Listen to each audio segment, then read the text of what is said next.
You're listening to Cat Tales. Hi, you're listening to Cat Tales, and I'm Cat. Emmy and Brit Award-nominated composer Sarah Class has become one of Britain's most sought-after composers and is described as having the Midas touch when it comes to creating music. She is an accomplished musician and highly acclaimed at scoring for film and television, winning a Best Score award for Sir David Attenborough's BBC TV series Africa, and has been invited to perform tracks from her beautifully ethereal album Natural High on Songs of Praise. Exploring nature's euphoric diversity, the album aligns each track with various deities from myths and legends of different cultures, and was instrumental in raising funds to save the last 2% of Ecuador's Choco forest, a cause close to Sarah's heart. This is the one with Sarah Class.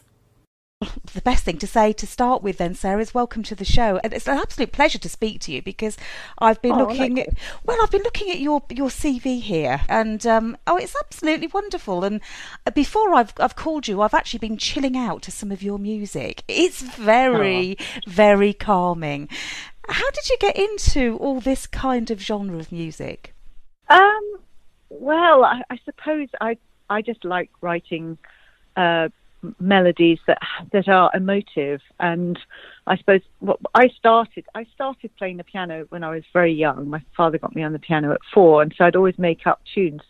So I mean, I don't know whether this particular kind of music, I suppose, has evolved because of my love of classical music and my love of melody. You know, and some of the great singer-songwriters, like James Taylor or Simon and Garfunkel. I just love, even though this is a classical album, I think I love blending the whole thing together because I have a background that's quite multifaceted. I write music for film and television too. So I think for me, a kind of cinematic approach, something that makes you feel inside epically, or whatever emotion it is. I don't know where it really comes from. I think it's a divine thing that happens and just comes out the other end somehow. Just pops into your head somehow. I mean, yeah, it certainly feels divinely inspired, shall we say, very ethereal, and lots of the content of the lyrical meanings behind it all are. I won't use the word spiritual, although that's obviously one word we can use, but it's certainly in touch with nature as well, isn't it? How do you see it? Is it a spiritual expression, or is it just about carrying a message for you? I see it as a spiritual expression. Spiritual to me, there is that connection. It is a connection to God. I do believe in God, but it's everything. I think nature is. When I say God, I mean this incredible force that's connecting everybody together, and something it's hard to quantify. But nature, you can see it in nature really clearly. It's just that energy that nature has. I'm inspired by that. I feel it very strongly, and it comes out through my music. So yes, it's all. I think nature and the spiritual side of nature, because it has this essence. It cannot fail to have that essence, and that energy. It's all interlinked to me. I know exactly what you mean, Sarah. I'm listening and I'm thinking, I get it. I completely get it. Yeah, I mean, it's not just it is a thing that all of us can go and experience by just standing in a beautiful green space, looking at a tree, being on the top of a mountain, being by the sea. We all feel uplifted by it. There's some quote where it's something I went into a forest and came out taller than the trees, and I love that. It's lovely. It's that feeling that you get when you feel euphoria from nature. Yeah, I totally get that. I think I get the feeling of when you do go and go outside and you do feel nature, see the birds and just watch and really try and connect. I mean, I think a lot of people who aren't used to trying to be still could possibly miss it because we're so busy, aren't we? We don't take that time to go, let me be still and just try and see, to feel. It's so true, Kat, because if you are still, and I started meditating a few years ago. I did transcendental meditation, and meditation is just a tool, and nature has that same thing. If you stop and sit under a tree, maybe just sit there and shut your eyes, or just even look at the sky, you start and let your thoughts die away and be still for a minute. It fills you up. It's the most incredible thing. I mean, meditation itself gives you more focus, gives you more joy, just by clearing your thoughts. And I mean, there's many things that you can do. I mean, everybody has something. I love surfing. That's another thing. If you're surfing and you're on a wave, I haven't done that for quite a long time. You don't. All you're thinking about is being in the moment. Yeah. And I think nature puts you in the moment a lot more. It also helps you think too. There's a dividing thing there. It gives you more space, but at the same time, you know, your thoughts can mull around and work things out in nature. You're so right. At the moment, I'm doing lots of walking, and I'm purposely going places that I've not been before. But if I can get in specifically trees, I love trees and I love the ocean and the sea. So those two environments are, for me, really good. And I've found that my mental health has improved, and I think everybody could really do with a bit of that, wouldn't they, right now with this COVID situation and lockdown? We all need a bit of that, don't we? We all need a bit of that. And I think people are actually, you know, when I look outside, there's many more people walking around, and I think people are gravitating towards that. I'm not sure if it's partly that we feel that we can't go out and do as much, so we are trying to get any bit of space we can in our heads right now, and for our, as you say, our mental health. If it's great, you know, if it leads you to do more of that, if the lockdown of the pandemic has forced us into that more that we might not have been doing, then that's a brilliant thing. But there it is waiting for us, and perhaps it's always been waiting for us. And if we haven't discovered it before, because our lives, as you say, are busy. You know, there's a deluge of emails and a deluge of traffic if you're near cities, and everything is quite intense. And if you just take that little time to walk down the road, or as you saying, do something different, you know, walk a different way that you would normally go, or you see different things and immerse yourself in those little things. Oh my gosh, it's just such an amazing, joyful little gift that you can bring back with you. And I know that sounds over the top, but do you know, it doesn't to me. It doesn't to me. Not to me, but I'm sure some of our listeners may be going, what on earth is she talking about? Well, I would say to them, go and give it a try. That would be what my message would be, because I understand exactly what you're saying, and I wonder whether or not we've got situations now where there's so many people living in, you know, built-up areas. We're all in, you know, in cities or confined spaces, that it makes it difficult. We've lost touch with nature, and people are starting to, you know, leave the cities and go to the suburbs, aren't they, more? I think lockdowns made them think they can do that, and that's got to be good for everybody, I'm sure. I think so. I think it's key. I think nature's there for a reason. It's key to our well-being. I mean, we rely on it. It's a symbiotic relationship, but it relies on us to protect it.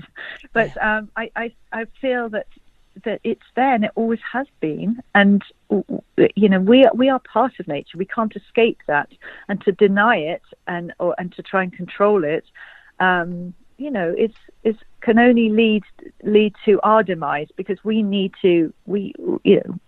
fills us up, it heals us, and that's one thing that I think we've got to come back to. We've got to come back to nature now. It's in all ways, you know.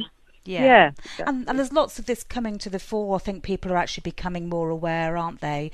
I mean, I see that you're ambassador for World Land Trust, along with David Attenborough and Chris Packham. Both of them are out there saying the same sort of thing and bringing it to people's attention. It's obviously really close to your heart, and I see one of your, your tracks, Natural High, was actually used in a campaign, wasn't it, last year for the Ecuadorian forests. What happened there? Well, I've been working with them to try to raise awareness of the Trust's work through my music for a few years, and I think it's been things have changed a little bit at World Land Trust. They've got a a new CEO, and I think this year, because I'd done the album and I had a meeting with the head of the Worldland Trust, and we chatted about music and what I could do, and I sent the CD off, and he absolutely loved it. And I think because it's got such an emotional feel to it, that particular track, a lot of them are quite emotive. They felt that it would be the right tone to use for their campaign. It was to save the last 2% of the Choco forest in Ecuador. And it did. It had that effect. I mean, we had a target of 600,000 to buy this part of the land there, but it exceeded all expectations, and I think they ended up raising nearly £1 million or over £1 million pounds. Brilliant. So yes, it was brilliant, and amazing. I think it's all helps. You know, the music is, I think, emotion sells conservation, and the music has emotion, and I think it helps to do that. You know, so. Well, music's so whatever powerful, it takes. isn't it? Yeah, well, yes, it is, isn't it? But you're right about the music being so powerful, and I'm sure I can see why that would be a really important part of that campaign, because it does move you when you hear it, and certainly that track. I mean, I was listening to that, as I say, before I rang you, and Natural High is such a beautiful track, but actually it's also quite uplifting as well. That's good. It's not all about doom and gloom and we've got to do something, and that's the message. That's great, but it's also it also felt a bit celebratory for me. Yes. If that's where it was coming from. I'm glad you think that, Kat. Oh, good. Because it's supposed to be. I think that we need to know that there's something we can do, and the Worldland Trusts are brilliant in that they directly put the funds that are raised to buying that land. That money goes directly there, and then you have this whole huge, area of land that has this incredible wildlife. There's a species of spider monkey that's endangered, and there's only a few hundred left that are on this piece of land. So if you buy that land, then that is protected, and that will be protected hopefully forevermore. Yeah. And the thing is, it should be celebratory. I feel nature needs to be celebrated, and it's not all doom and gloom, because we can do things, and we need to believe that there is hope, and that there's a light at the end of the tunnel, because human beings can't exist under doom and gloom forever. So we need that window just to know that we can act, that we're not sort of stultified, that we can act and make a difference.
this rising and falling. Spring follows winter as night becomes day. In every heart that's beating, there is a soul becoming, like a songbird singing, where the wildflower blooms forever. We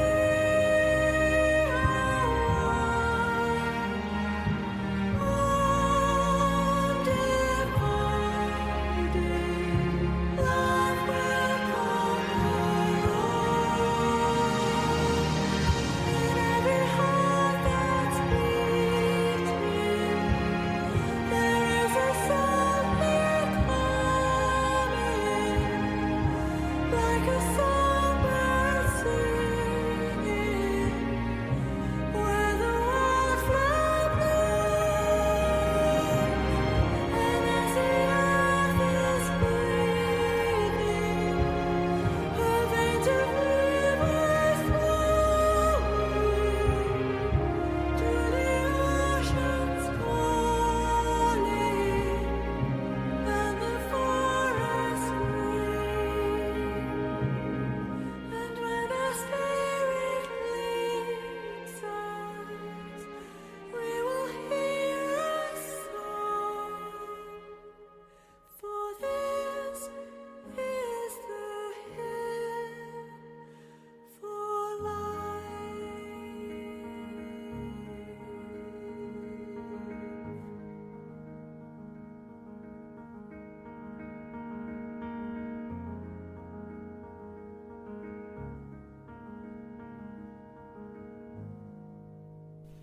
Hi, I'm Sarah Class, and you're listening to Cat's Tales.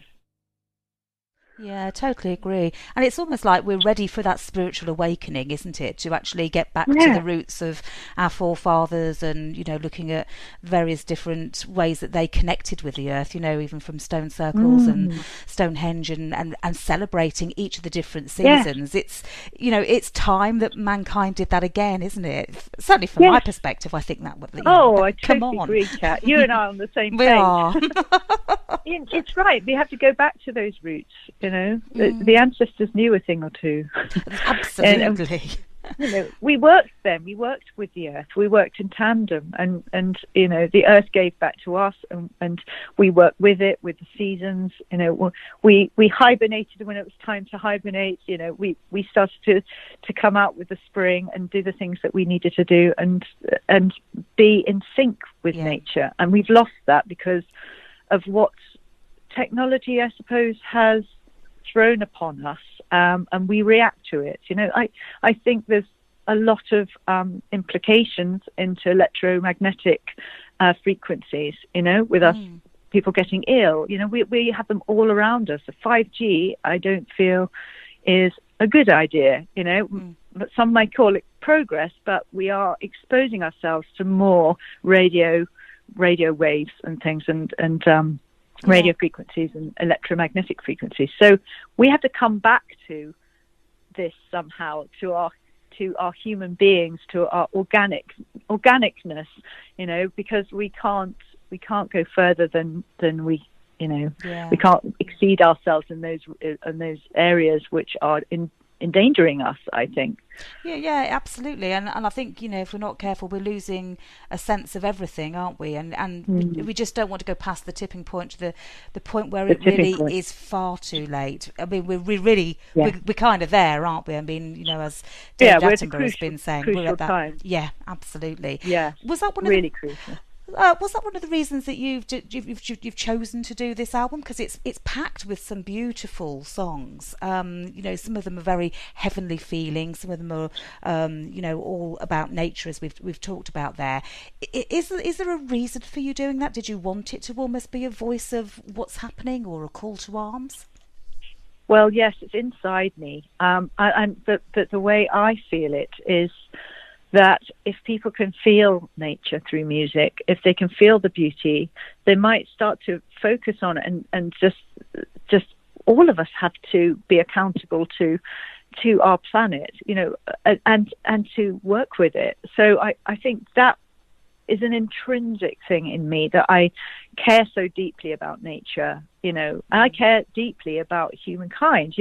I want there to be a voice, and nature needs a voice because it needs to be heard, and I think that's how I do it, through my music, and that's the only way I feel is that I'm able to express it. I can speak vocally about what we need to do on the planet, but the more beauty we see, surely the more we would like to protect it. Yeah. It's like a student house. I'll give you an example. If it's a tidy student house and clean, the people that go in there after will probably want to keep it clean because it was that way from the beginning.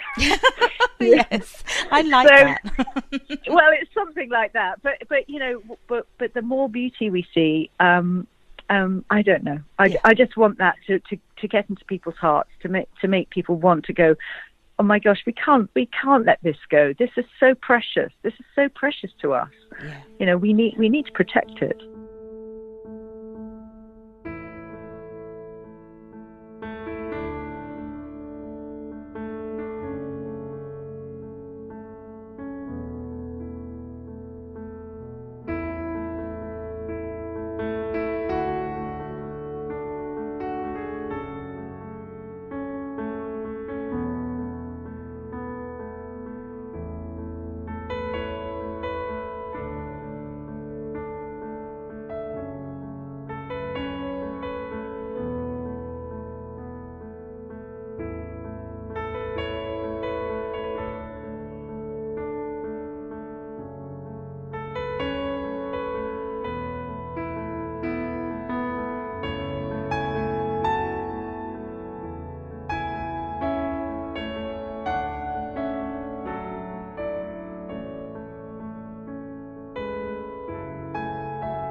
Hi there, I'm Sarah Class, and you're listening to Cat's Tales.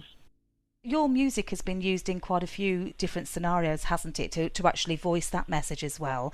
I know that you've been part of the score for the BBC TV series Africa, and quite a few other things that you've been involved in as well.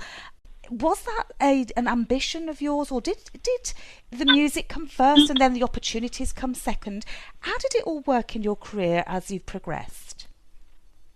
I suppose I did. There was a conscious thought at quite a young age when I saw natural history programs, and I thought, I would love to write music for those nature programs. How do I do that? I had a bit of convoluted course, because when I started growing up, I thought I wanted to be perhaps a concert pianist or be Young Musician of the Year, and I saw how much everybody had to practice, and I thought, actually 8 hours a day of practice is quite a big thing, quite a dedication. And then I always wanted to compose. I always did. So that was one thing I always did. I'd make up tunes on the piano. My father would encourage me. He was really, it was great like that. And I got into jazz. I loved sort of trying to play jazz, like, Oscar Peterson, or very difficult, or, some of the more modern jazz pianists, greats like Bill Evans. And then I realized, I love composing. I got a small demo together. I sent it off to the BBC. I got a name from somebody who was in the natural history unit in Bristol. And I sent it there with a big prayer. Mm-hmm. And the funny thing was that I got offered a job, because I'd just come out of college and I didn't have work. I'm temping, doing lots of different things. And so it was brilliant, because I got a short-term contract at the BBC. It was only a couple of weeks, just to fill in for somebody in a sort of secretarial role.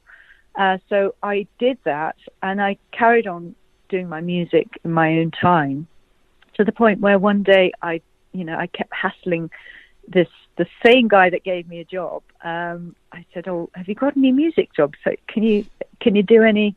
Have you got anything that you could give me that's got some animals in it? And I had done some little bits and pieces. I started working in Radio 4 by then. And he said, well, we've only got this one thing that's only £400. It's a very low budget. And I was thinking, £400? That's amazing. It's a fortune. So I was very excited, and then I had to do a demo. He said, well, come and meet the producer. I had to do a demo, and it was seals going into the water and dolphins, and the producer loved the demo. She thought it was great, and then I did the music for this first program, and it just took off from there, really. Wow. So it started with natural history, really.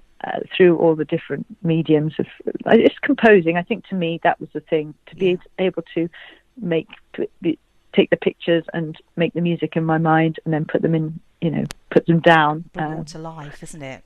Yes, bring it to life. Oh wow! Yeah. I mean, I'm just inspired by the fact that you're able to do that. I mean, does the music just sort of start to appear in your head, or do you start to hear it, or how does it all sort of work? I'm looking at you with awe, thinking, tell me how it works, because I can't do it. So how does it work? I think it does.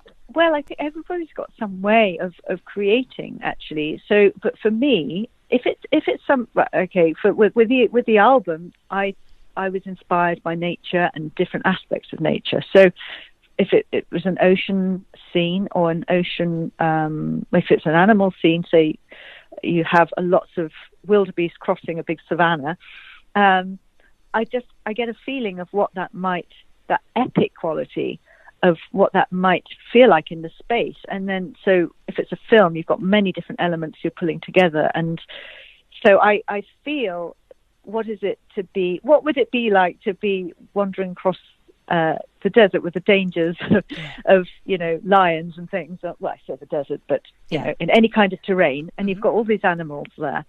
So I start to think about those things, and then I hear the bass, and I feel the depth of the music, I feel that I sometimes hear a melody will come, that might come later, or I hear a melody, the harmony, the bass, the rhythm, and everything will start to just formulate somewhere in my mind, and I get a feeling that just comes. So I just try to get it down as quickly as possible, and then you have to work very, very closely with the picture. Well, I do, with what's happening in the scenes. You as the audience, the listener or the viewer might not know that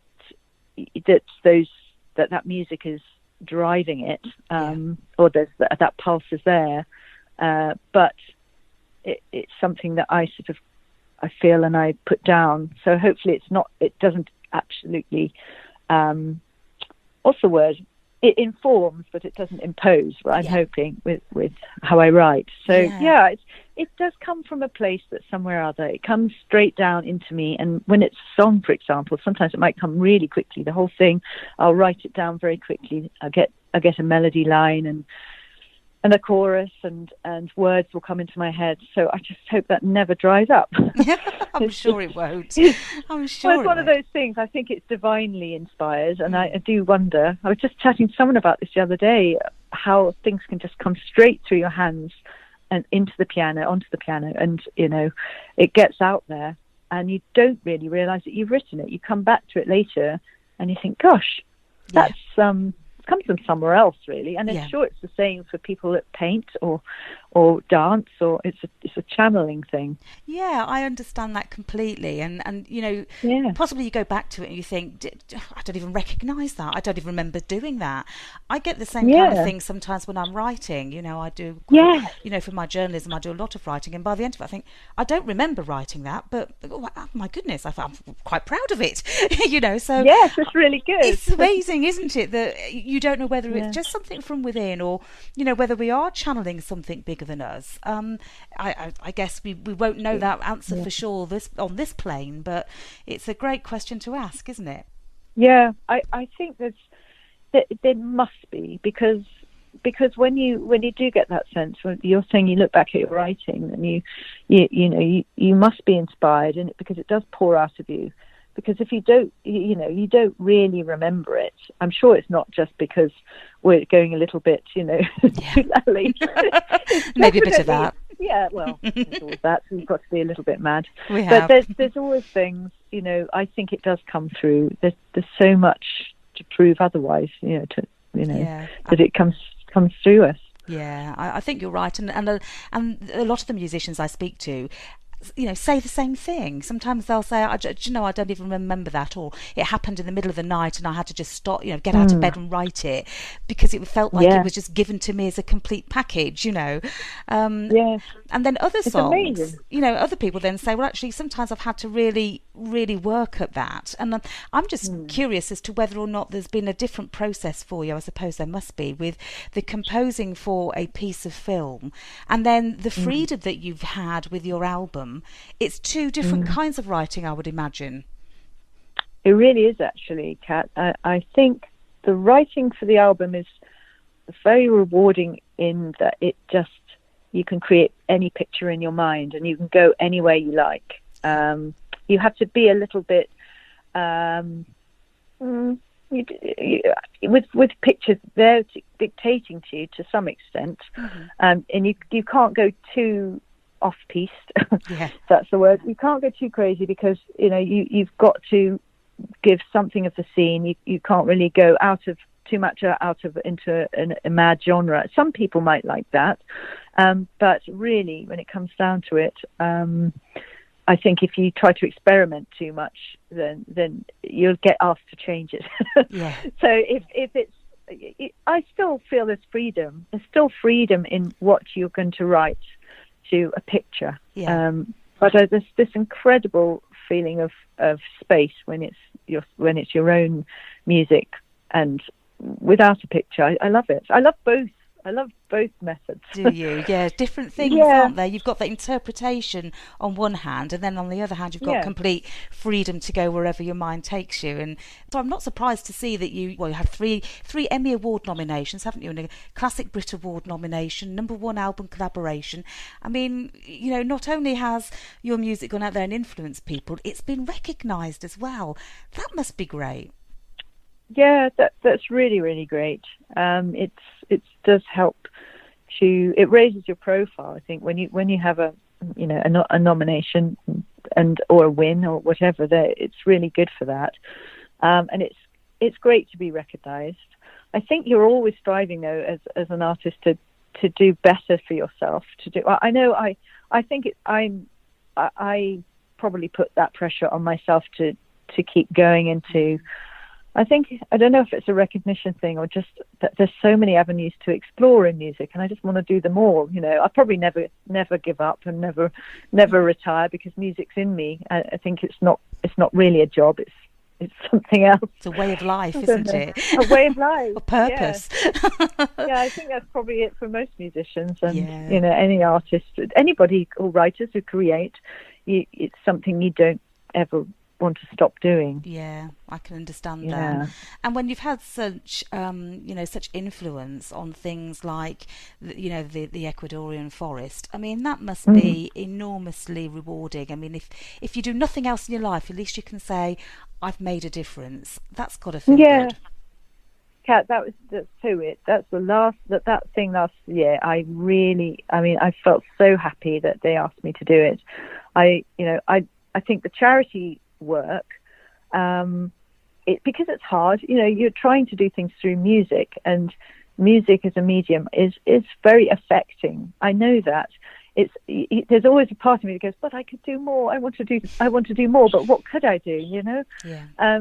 So when that happened, it made me feel complete. It made me feel like, yes, if I died now, if this is it, then I would feel happy that I've contributed somehow to something that really matters. Yeah, I can understand that. That's something to be well proud of. It really is, Sarah. It really is. Thank you. And is there something else you would like to achieve like that? Is there anything else on your list of saving a particular species, or have you thought about where you could put those talents to the next one?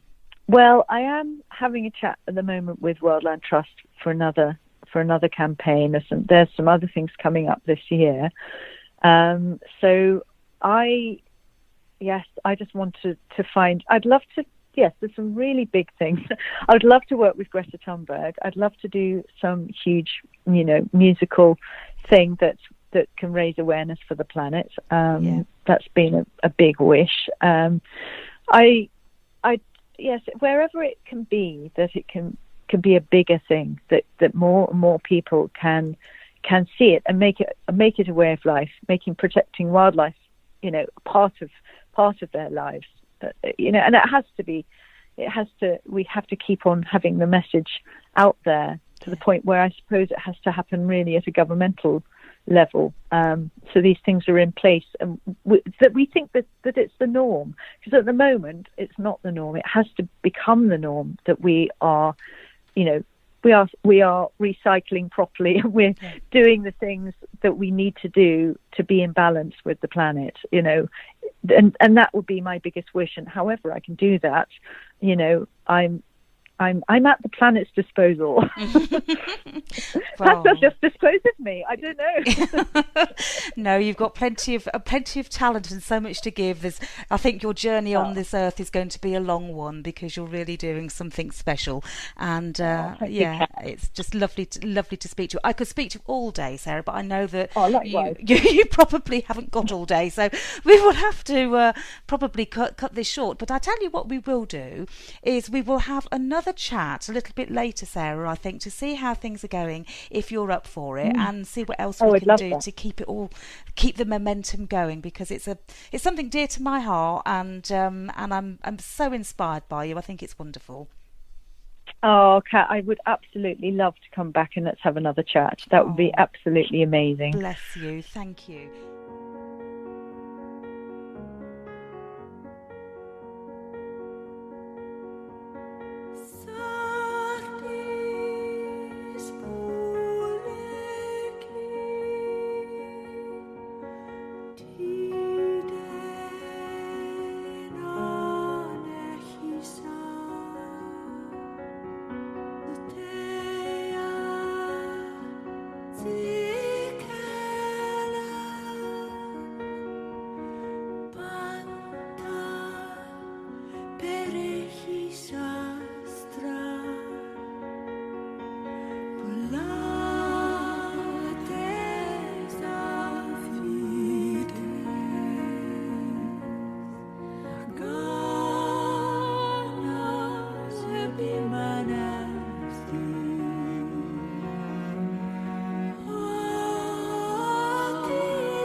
You've been listening to Cat Tales. To listen again to this and other tales, go to cattales.co.uk.